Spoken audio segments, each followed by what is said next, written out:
DK Shivakumar ಅವರ ಪಟ್ಟಾಭಿಷೇಕಕ್ಕೆ ಮುಹೂರ್ತ fix ಆಗಿದೆ. ಡಿಕೆ ಶಿವಕುಮಾರ್ ಅವರ ಜೊತೆಗೆ ಯಾರ್ಯಾರು ಮಂತ್ರಿಯಾಗಿ ಪ್ರಮಾಣ ವಚನವನ್ನು ಸ್ವೀಕರಿಸುತ್ತಾರೆ ಅನ್ನೋದು ಈಗಿರುವಂತಹ ಕುತೂಹಲ.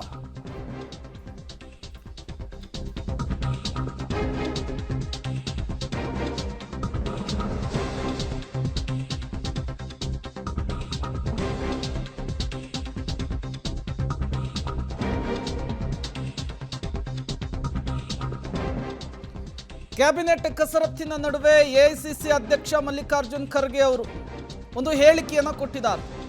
ಈ ಹೇಳಿಕೆ ಈಗ ಮತ್ತೊಂದು ಟ್ವಿಸ್ಟ್ ಅನ್ನು ಕೊಡ್ತಾ ಇದೆ.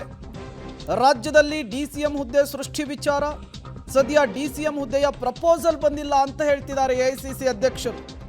ಕಲಬುರಗಿಯಲ್ಲಿ ಎಐಸಿಸಿ ಅಧ್ಯಕ್ಷ ಮಲ್ಲಿಕಾರ್ಜುನ್ ಖರ್ಗೆ ಕೊಟ್ಟಂತಹ ಹೇಳಿಕೆ ಇದು.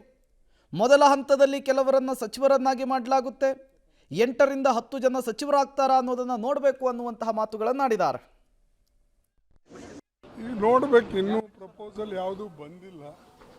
ಪ್ರಪೋಸಲ್ ಬಂದ ಮೇಲೆ ಎಷ್ಟು ಮಿನಿಸ್ಟರ್ ಮಾಡಬೇಕು, ಎಷ್ಟು DCM ಮಾಡಬೇಕು, ಅಥವಾ ಇಂಪಾರ್ಟೆಂಟ್ ಚೇರ್ಮನ್ಗಳನ್ನು ಇದ್ರ ಜೊತೆಯಲ್ಲೇ ಮಾಡಬೇಕು, ಇವೆಲ್ಲ ಚರ್ಚೆ ನಡೆದಿದೆ.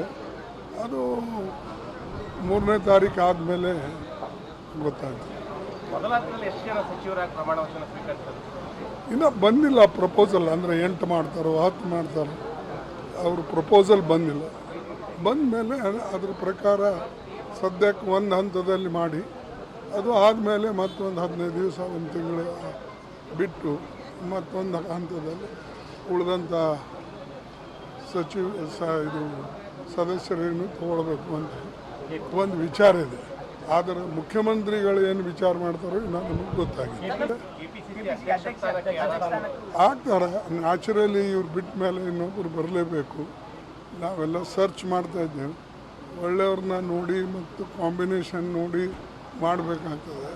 ಪಾರ್ಟಿ ದೃಷ್ಟಿಯಿಂದ, ಮುಂದೆ ಪಾರ್ಟಿ ಕಟ್ಟೋ ದೃಷ್ಟಿಯಿಂದ, ಮತ್ತು ವಿಶೇಷವಾಗಿ ಈ ಒಂದು ನಮಗೆ ಕೇವಲ ಈಗ 24 ತಿಂಗಳಿರೋದ್ರಿಂದ ಭಾಳ ಸ್ಪೀಡ್ವಾಗಿ ಕೆಲಸ ಮಾಡ್ತಕ್ಕಂಥ ಮತ್ತು ಕಲೆಕ್ಟಿವ್ ಆಗಿ ಇದ್ದು ಎಲ್ಲರೂ ಕೂಡಿ ಹೋಗ್ತಕ್ಕಂಥ ಒಬ್ಬ ನಾಯಕನನ್ನು ನಾವು ಹುಡುಕಬೇಕು. ಅವ್ರ ಜೊತೆಯಲ್ಲಿ ಕೋಆಪ್ರೇಟ್ ಮಾಡ್ತಕ್ಕಂಥ ಜನನೂ ಕೂಡ ಇರಬೇಕಾಗ್ತದೆ. ಇದ್ರದ್ದೆಲ್ಲ ವಿಚಾರ ಮಾಡಿ ನಾವು ಮಾಡ್ತಾಯಿದ್ದೀವಿ. ಈಗ ನೋಡಬೇಕು, ಇನ್ನೂ ಪ್ರಪೋಸಲ್ ಯಾವುದೂ ಬಂದಿಲ್ಲ. ಪ್ರಪೋಸಲ್